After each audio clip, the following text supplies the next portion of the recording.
ಈಗ ಬಂದವರಿಗೆ ನಮಸ್ಕಾರ, ಎಲ್ಲರಿಗೂ ಹೇಗಿದ್ದೀರಾ? ನಾನು ಅಬ್ದುಲ್ ಮಾತಾಡ್ತಾ ಇದ್ದೀನಿ. ಸೊ ಇವತ್ತೇನಂತಂದ್ರೆ ಗುಲ್ಬರ್ಗ ಇದ್ದೀನಿ, ಲಕ್ಕಿ ಗೋಟ್ ಫಾರ್ಮ್ ಅಲ್ಲಿ ಇದ್ದೀನಿ. ಸೊ ಕೊಪ್ಪಳದಿಂದ ರೈತ ಬಂದವರು ಬಂದಿದ್ದಾರೆ. ಟೋಟಲ್ ಆಗಿ 100 ಏನಂತಂದ್ರೆ ಉಸ್ಮಾನಿಬಾದ್ ಮೇಕೆಗಳು ತೊಗೊಂಡು ಹೋಗ್ತಾ ಇದ್ದಾರೆ.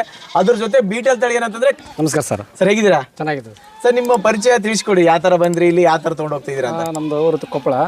ಆನ್ಲೈನಲ್ಲಿ ಮಾಡಿ ನೀವು ಬುಕ್ ಮಾಡ್ರಿ ಅಂತಂದ್ರು. ಓಕೆ. ಆದ್ರೆ ಬೇಡ, ನಾವು ಒಂದ್ಸರಿ ಬ್ರಾಂಚ್ ನೋಡ್ಕೊಂಡ್ ಬಂದ್ರೆ ಚೆನ್ನಾಗಿರ್ತದ ಅಂತೇಳಿ ಇಲ್ಲಿಗೆ ಬಂದಿವಿ ಸರ್. ಇಲ್ಲಿಗೆ ಬಂದ್ರಿ. Okay sir. ಈಗ ಯಾವ ತರ ಅನಿಸ್ತಿದೆ ಸರ್? ತಳಿಗಳು ಎಷ್ಟು ತೊಗೊಂಡ್ರಿ, ಯಾವ ತರ ಸರ್ ತೊಗೊಂಡ್ರ ಅಂತ ಹೇಳಿದ್ರಿ? ಬೀಟಲ್ಲಿಂದ ಈಗ ಉಸ್ಮಾನಿಬಾದ್ ಕ್ರಾಸಿಂಗ್ ಮಾಡಿದ್ರೆ ಯಾವ ತರ ಸರ್? ಮರಿ ಯೂನಿಕ್ ಬರ್ತವೆ, ಚೆನ್ನಾಗಿ ಬರ್ತವೆ, ಒಳ್ಳೆ ಹಾಲಿಂಗ್ ಗ್ರೋತ್ ಬರುತ್ತೆ. ಆಮೇಲೆ ನಮಗೆ ಬೇಕಾದಂತ ಹೈಟು ಬಿಡ್ತು ಚೆನ್ನಾಗಿ ಬರುತ್ತೆ.